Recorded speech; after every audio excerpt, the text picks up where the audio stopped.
Hello everyone, ExtremeTuber7 here with another Multicrew video. Though this one is going to be a little bit different than the previous ones, as I'm not going to be using any of my own footage for this one. I'm going to be using CIG's footage, and I'm also going to have you see the video in its full glory with full music, because Pedro's music is awesome, and I want you to hear that, and so you can get a taste of what the soundtrack of the game is going to be like.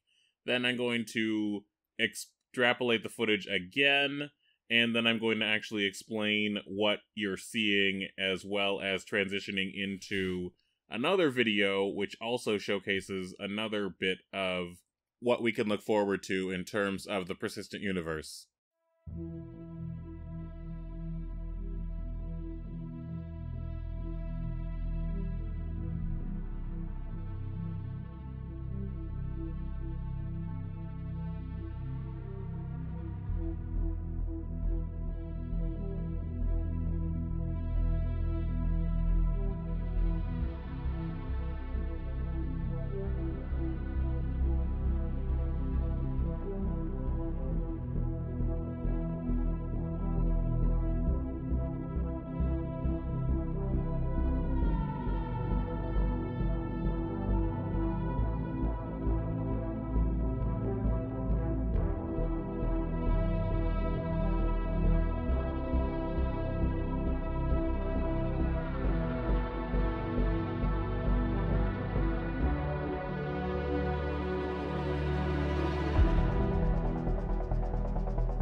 I learned from my friend Lord Balder that the red lights on this ship is actually beacon lights, and it's interesting because that ties back to aviation. Now, this right here is one of the bigger ships that we'll be piloting. It is the Bengal-class carrier, and it actually is, as of right now, 1.1 kilometers with a K long. 1,100 meters. And that is just something that I find absolutely incredible. And as this slow scroll down... Oh, there's a beacon light. As this slow scroll path shows, this ship is really big. And I want you to please keep in mind that every ship you see here will actually be able to be piloted by us players in the Persistent Universe eventually. Now, during Squadron 42, obviously we're not going to be able to pilot the ship quite very so easily. This is the Idris, which is a smaller ship, but still kind of big. It's 238.9 meters long, so might as well just call it 239 meters long.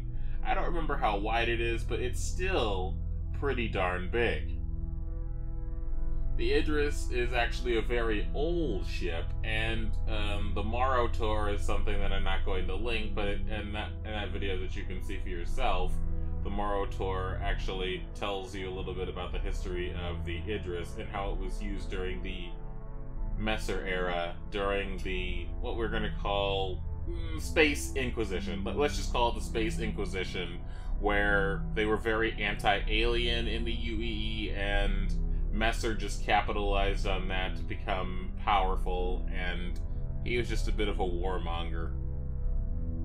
The next ship that's coming up is the Javelin-class destroyer. You can usually tell the ships apart by how their engines look, as well as in general the size. The Javelin-class destroyer is actually 345 meters long, so it's quite longer than the Idris and wider too. The Javelin has these sort of odd two twin engine sets. I'm not sure how the first set of engines is going to be able to, not blow apart the other, but hey, I'm sure that'll be explained. Maybe it's just a redundant system, I don't know.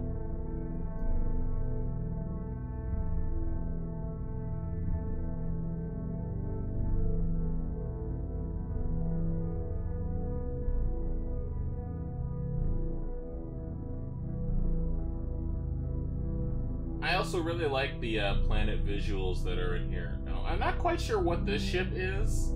I don't know if that's just a very distant Idris, or if it's just a smaller transport ship. But then we're going to transition into an EVA spaceflight where we're flying across an Idris, followed by showcasing different angles of the Idris, and a few more shots of the Javelin as well. Now, I noticed how there are also a few artifacts in this as well. I don't know what went wrong there. I'm going to try and fix that sort of thing in the next video. I think it may have had to do with some of the rendering choices that I made.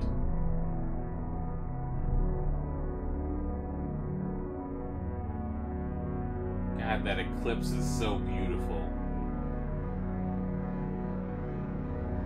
Alright, so the UEE Stanton, that is an Idris, and as I said, that is the Idris that we're going to be EVAing across. Now, you'll also notice here there's a little bit of a clipping issue where the guy's helmet is off, but then it just sort of corrects itself. You obviously cannot go out into space without a spacesuit or a space helmet.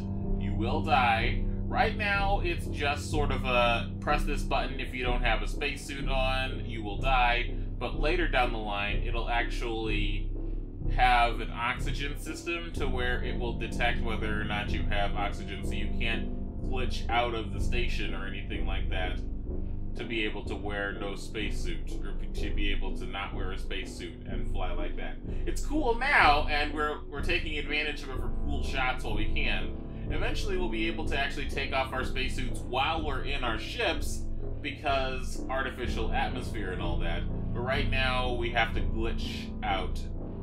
And this is another shot of the Idris. You can tell by the oddly triangular front there, but as well as the fact that it has those orange-ish looking engines.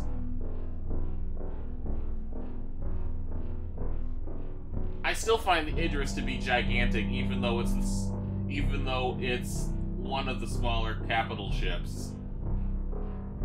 The Starfarer that I showed earlier is not a capital ship. Ooh! Oh, sorry to interrupt myself. There's a great shot of the Bengal with its beacon lights. The Bengal is the carrier that I talked about earlier, of course. But look at all of those beacon lights. That is a ridiculous amount of beacon lights. But of course, this is also a gigantic ship, a kilometer plus long. Now, you can tell that this is the Bengal carrier, not just by the beacon lights, but also by the rear here, and the way the engines look. Now, this is the hangar bay. I'm not sure if it's an Idris hangar bay or if it's a Bengal hangar bay, because they are both very, very large. So, I guess we'll just have to figure that out later, once we actually get to see the ships, because that's one of the cool things about this, is that you get distinctive areas for each ship.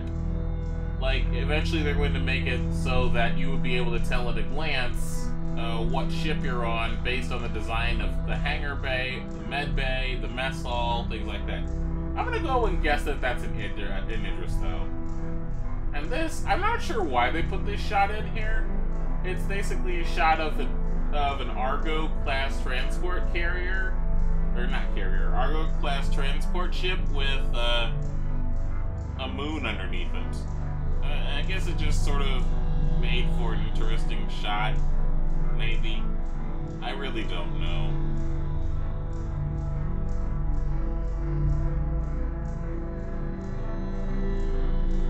So you'll also notice that there are a lot of NPCs. Now, imagine if all of these NPCs were actually your friends. Everything that you see here will be able to be done by your friends or you.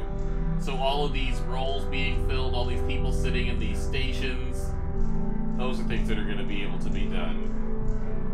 Now, this is a new footage that I was talking about.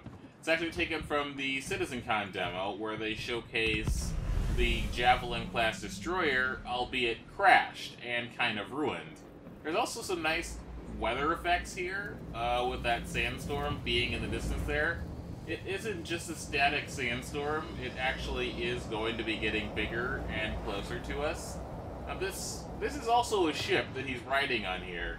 It's known as the Drake Dragonfly, and it's made by Drake Interplanetary. We call it the Space Harley because of the fact that it is pretty much, as you saw based on its basic design, a motorcycle.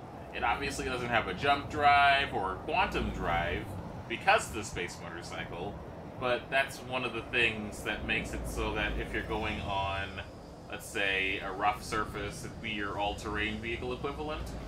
And there you have the crashed Javelin in the distance. Now, this Javelin has actually been here for quite a while, as you might be able to tell by the fact that it's been stripped away as well as being slightly rusty and just, you know, sandblasted all to hell. And we're going to take out the sniper rifle here to see that there are what we are calling the Sand Nomads have taken over this ship and used it as a base. Pew! Ah, that's probably a little bit unpractical, but you know what? It doesn't matter. Sliding down, because ragdoll physics are awesome. Now, this might give you a little bit better sense of scale as to how big the Javelin-class destroyer actually is, in terms of it being 345 meters long, because once we get onto the ship itself, you have a human sense of scale, due to us, the player, being, well, a human. And I hear the questions already. Are we going to be able to place aliens in this game? Yes. Yes, you will. Eventually. But right now, they're focusing mainly on the human aspects as well as the humanoids. But in general, you can expect to play as aliens eventually, but for now, they're focusing on the most important group, which is getting the humans right, the male and the female. Then they'll start working on the playable aliens later down the line, as well as, in general, getting the game ready for, let's call it, prime time. Now, I also noticed that there's also kind of a Mad Max-like feel to this ship right now, because after all, it is a desert. I know not everything in the desert is Mad Max. Maybe you could also call it, like, Tatooine or Dune or something like that. But, this little part here is going to showcase the stealth system a little bit and some melee combat because he put away his weapon and we're slowly sneaking up on this NPC who's taking some time to gaze at the sandstorm. And then we just go in for the kill. Shink. Now, I don't think these sand nomads actually speak English or whatever the game equivalent of what the Earth baseline would be.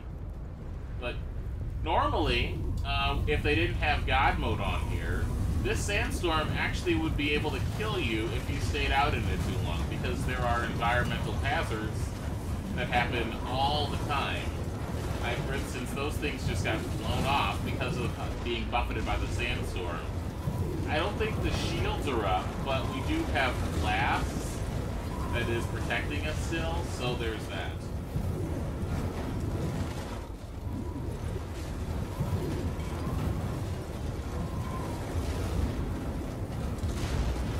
Also, take a good look at the FPS counter up there. A lot of people say that, yeah, sure, it's running on an internal dev build, ooh, big deal. But the fact is, this is running on an internal dev build that is completely unoptimized for anything at all, and it's still getting above 60 FPS. So imagine what it'll run like when they actually optimize it for graphics cards that are of the modern era.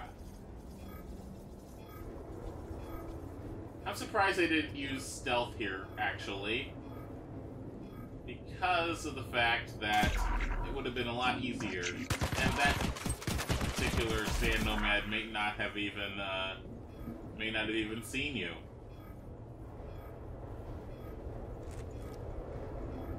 So already I think you're starting to get a sense of scale for how big the Javelin class destroyer actually is. Because it sort of, to me, already feels like a little miniature FPS level by itself. And this is just the bridge area of the Javelin class destroyer. And we're going to go outside now, and then you'll begin to see how big it is from that sense of perspective. Another thing you might also get from this is maybe some slight Episode 7 The Force Awakens vibes. Because of the fact that you'll see from the hangar area of the Javelin some, like, maybe Star Destroyer vibes. And what we saw there, where he pointed the sniper rifle at that tower, that was where we initially landed. I cut that part out, but they basically do that a lot to show the sense of scale, in the sense of how the render distance is quite impressive.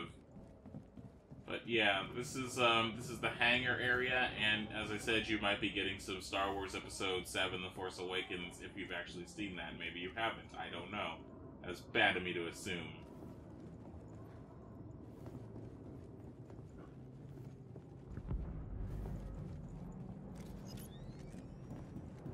So now we come to the part where there are a bunch of dragonflies, and there are actually going to be let's call them Space Hell's Angels with these straight dragonflies, and it's going to be a fun thing to think about. And, of course, my favorite part is coming up next, and I'm not going to spoil it, and there it is! Freaking awesome sandworm. Or, as Shellshock calls it, the Darude sandworm, because he's silly.